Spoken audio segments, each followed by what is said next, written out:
Meu pai renegou minha irmã e está morrendo. Como convencê-la a deixá-lo ir? Minha família costumava ser muito unida, mas isso mudou em 2003, quando meu pai, 55, homem, descobriu que minha mãe, 54, mulher, estava tendo um caso com John, 54, homem, o melhor amigo de infância do meu pai. Basicamente era como um irmão para ele naquela época e foi o padrinho do casamento dele com minha mãe. Ele implorou para ela ficar e resolver as coisas, mas minha mãe acabou deixando ele por John e eventualmente eles se divorciaram e minha mãe acabou se casando com John 5 meses depois. Minha irmã gêmea Sarah, 27, mulher, sempre foi a típica menina do papai. Papai a mimava um pouco mais do que o resto de nós e ela basicamente era a sombra dele naquela época, e foi por isso que foi realmente surpreendente para nós que Sarah escolheu ficar com nossa mãe depois do divórcio. Naquela época, eu, 27, mulher, e ela éramos as únicas que ainda moravam com nossos pais. Temos outros 4 irmãos, eu escolhi ficar com papai e Sarah escolheu morar com mamãe e nos fins de semana ela vinha ficar comigo e papai, eu escolhi ficar com papai e ocasionalmente ia à casa da mamãe. Dizer que o divórcio e a escolha de minha irmã de ficar com a mamãe ferraram com meu pai é um eufemismo. Ele tentava agir como se estivesse bem na nossa frente, mas todos os dias da semana durante o ano seguinte ao divórcio eu ouvia chorar até dormir. Depois do divórcio, a relação entre Sarah e papai não mudou muito, ele começou a mimá-la um pouco mais do que o normal e continuou sendo o mesmo super pai, comparecendo a todas as reuniões de pais e mestres, recitais de balé e jogos de futebol e sendo o pai mais presente possível. As coisas começaram a mudar quando ela de repente mudou de ideia sobre a faculdade de medicina. Nosso pai é cirurgião, e ela sempre disse que queria seguir os passos dele, mas mamãe e John acabaram pressionando ela a mudar de carreira para se tornar advogada. Mamãe e John são ambos advogados. Durante seus estudos, John começou a mentorá-la e eles se tornaram muito próximos. Depois que ela terminou sua educação, ele arrumou um emprego para ela em seu escritório de advocacia. Sobre o problema, em 2017, Sarah se casou, meu pai ficou absolutamente emocionado com o casamento dela, ele deu a Sarah um cheque em branco para o casamento dos sonhos dela. Para ser justo, ele fez isso com todos nós, ele realmente gosta de casamentos, mas no caso de Sarah, ele estava realmente animado porque ela é sua única filha e sempre me lembro dele falando sobre acompanhá-la pelo corredor, como em todos os casamentos que fomos, ele sempre dizia a ela que não via a hora de acompanhar sua garotinha pelo corredor. Um dia antes do casamento, Sarah solta a bomba de que papai e John irão acompanhá-la pelo corredor juntos. Bem, papai é a pessoa mais não confrontadora que já pisou nesta terra e ela esperava que ele apenas engolisse tudo. Ele não fez isso, eles tiveram uma enorme discussão, primeira vez que o vi ficar bravo, e no final ele não compareceu ao casamento e John acabou acompanhando Sarah pelo corredor. O resultado foi massivo. Depois do casamento, papai e o lado da nossa família basicamente a renegaram e o relacionamento deles se tornou inexistente. Ela tentou se aproximar depois de um tempo e fazer as pazes várias vezes, mas ele simplesmente não queria falar ou ouvir sobre ela. Esperávamos que ele mudasse de ideia quando ela deu à luz em 2018, mas ele nem sequer quer conhecer os filhos dela. No início deste ano, ele foi diagnosticado com câncer de pâncreas e, infelizmente, o tratamento não funcionou e ele está em situação terminal. Mesmo com isso, ele ainda não quer vê-la novamente e ela não entende isso. Sou muito próxima do meu pai e estas últimas semanas estão sendo muito difíceis para mim. Como convencê-la a deixá-lo ir? Atualização. Algumas pessoas pediram uma atualização. Infelizmente, a vida não é só sobre finais felizes, este é um final triste. Uma semana depois de eu postar o post original, meu pai começou a piorar, sua saúde começou a declinar muito rápido. Perdemos ele exatamente um mês atrás, não foi bonito, eu nunca pensei que seria, mas nunca pensei que seria tão desolador, ele estava com muita dor, passou por tantas coisas nesses últimos meses, tão desolador quanto foi para nós, ele merecia descansar, ele estava cansado. No final, ele estava lúcido o suficiente para se despedir de mim e dos meus irmãos mais velhos. Ouvir o que ele disse para mim foi um dos momentos mais dolorosos e bonitos da minha vida. Suas palavras para mim significaram muito. Não vou dizer exatamente o que ele disse porque acredito que é algo muito pessoal. Ele se despediu das minhas filhas, 11 meses e 2 anos, foi como quando eu era criança, ele deu um beijo na testa delas, disse para serem boas meninas e disse que as amava, foi algo que nunca esquecerei, e dói como o inferno que elas são tão jovens para entender o que aconteceu. Elas ainda perguntam sobre o vovô e toda vez que tento explicar para elas que ele não vai voltar elas parecem não entender e como posso culpá-las? Eu só tenho 27 anos, sinceramente, não entendo, eu deveria ter tido muitos anos a mais com meu pai, isso não parece justo de jeito nenhum. A pior parte foi minha irmã gêmea Sarah. Papai morreu sem falar com ela, tentei falar com ele sobre ela, mas ele não estava interessado em falar com ela. Ela começou a ficar mais desesperada e de repente ele morreu, era esperado, mas ela estava em negação. O funeral dele foi bonito, muitas pessoas compartilharam suas histórias sobre ele, foi bom. Sarah viu papai pela primeira vez desde a noite antes do casamento dela, ela não o reconheceu, ele estava muito magro, papai sempre foi um pouco acima do peso, o famoso corpo de pai, mas ele havia perdido muito peso devido ao câncer. Ela chorou muito durante todo o funeral, mamãe e John tentaram aparecer na cerimônia e meus tios foram obrigados a expulsá-los do funeral. O testamento do papai foi o mais esperado possível. A família do papai veio de uma família tradicionalmente rica, petroquímica, então ele sempre teve muito dinheiro. Ele deixou um pouco de dinheiro e propriedades divididas igualmente entre todos os filhos, incluindo Sarah. Ele deixou um fundo fiduciário, que era muito dinheiro, para todos os seus netos, incluindo os filhos de Sarah, que ele nunca conheceu. Isso era honestamente esperado. Meu pai nunca se importou muito com dinheiro, ele só queria que nós estivéssemos confortáveis e garantir que seus netos tivessem algo para apoiá-los. A parte complicada foram as coisas pessoais. Ele deixou uma carta muito grande para todos nós, exceto Sarah, eram coisas realmente pessoais. Na minha carta ele falava sobre nossa história, sobre minha infância, foi muito bom. Devo ter lido a carta umas 100 vezes e chorei toda vez.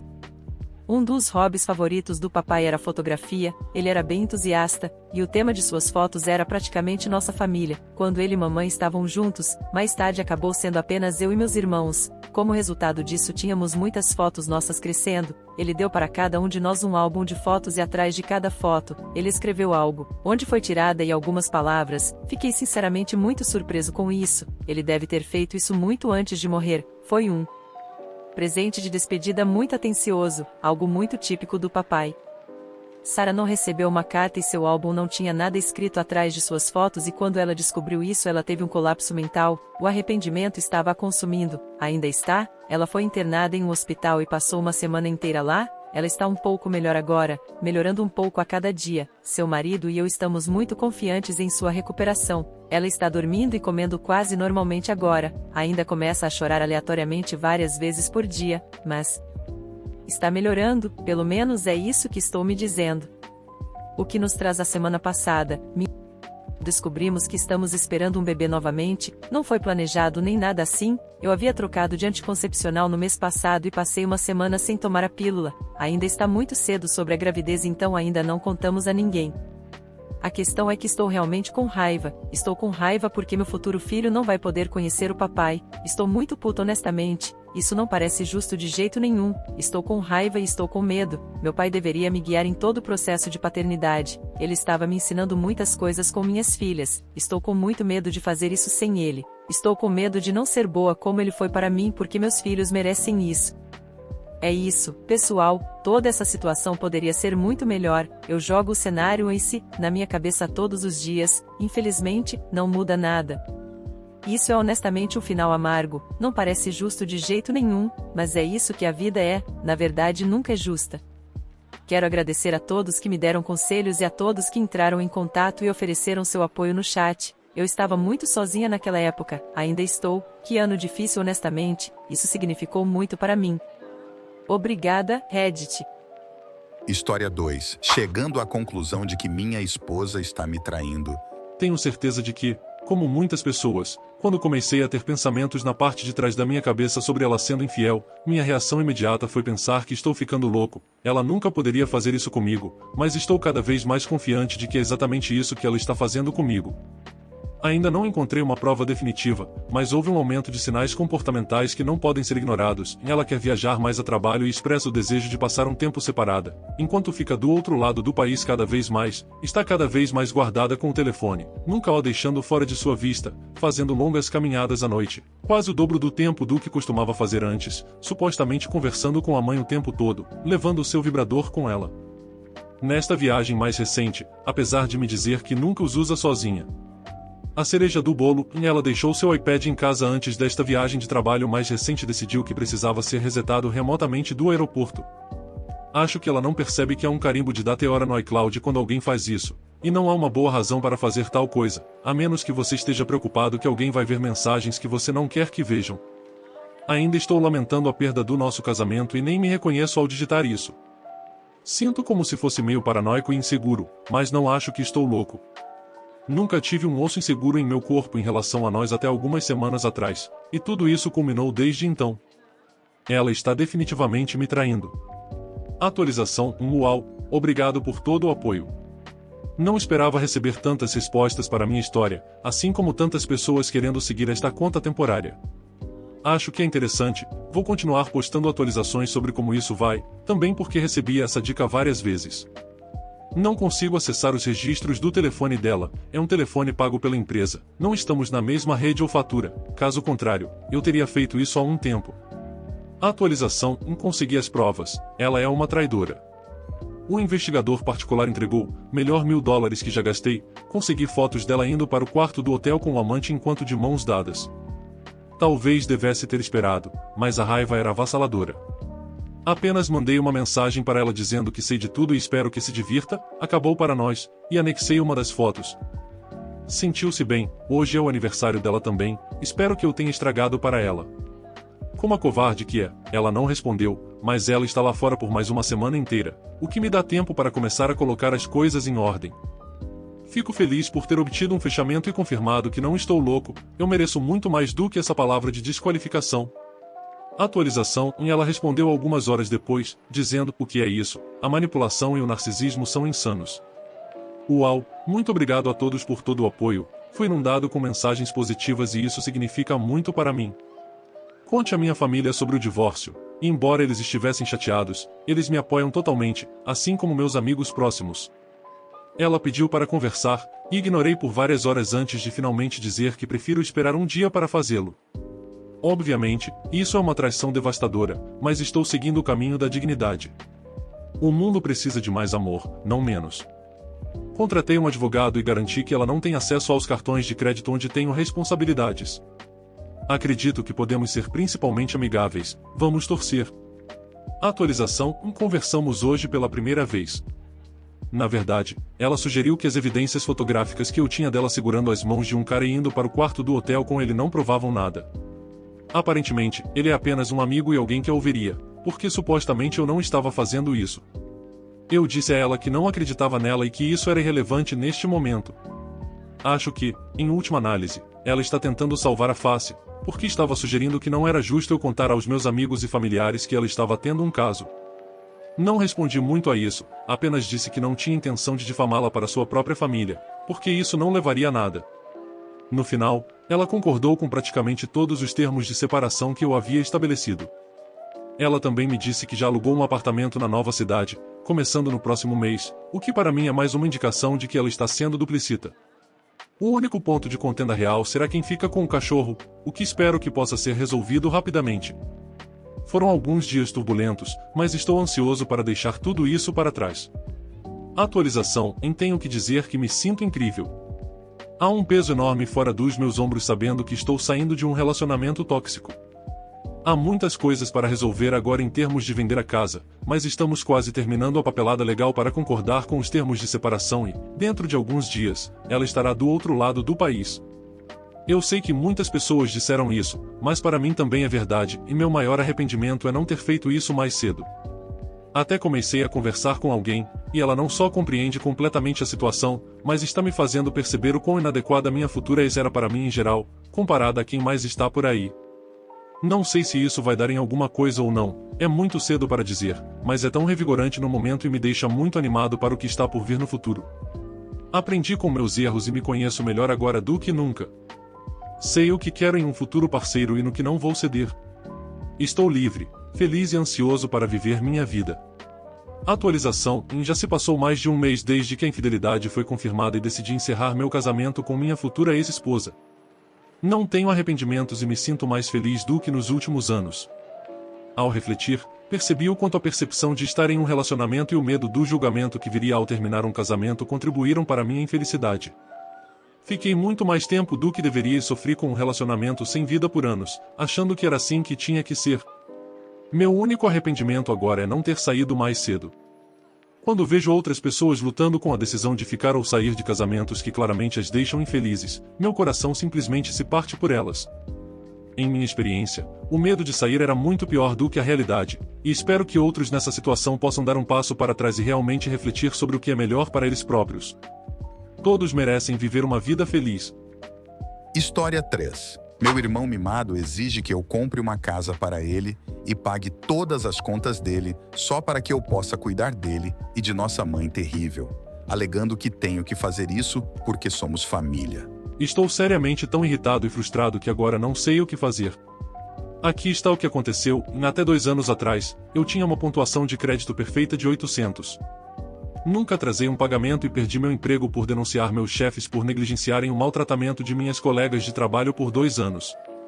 Tenho lutado para encontrar trabalho porque, como descobri alguns meses atrás, as pessoas que eu estava denunciando estavam difamando meu nome para potenciais empregadores, me custando um emprego e usando meu MBA ganhando apenas $20 por hora em um escritório.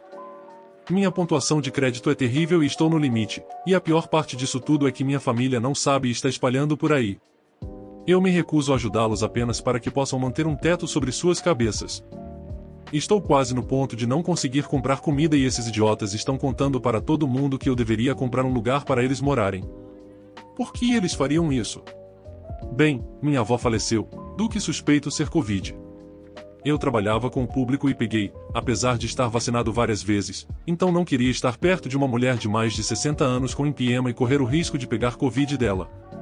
Ela ficou brava, mas ela nunca realmente gostou de mim, ela só precisava de mim. Ele e minha mãe nos seus últimos dias se infiltraram na casa, pensando que realmente ganhariam a propriedade dela se ela morresse.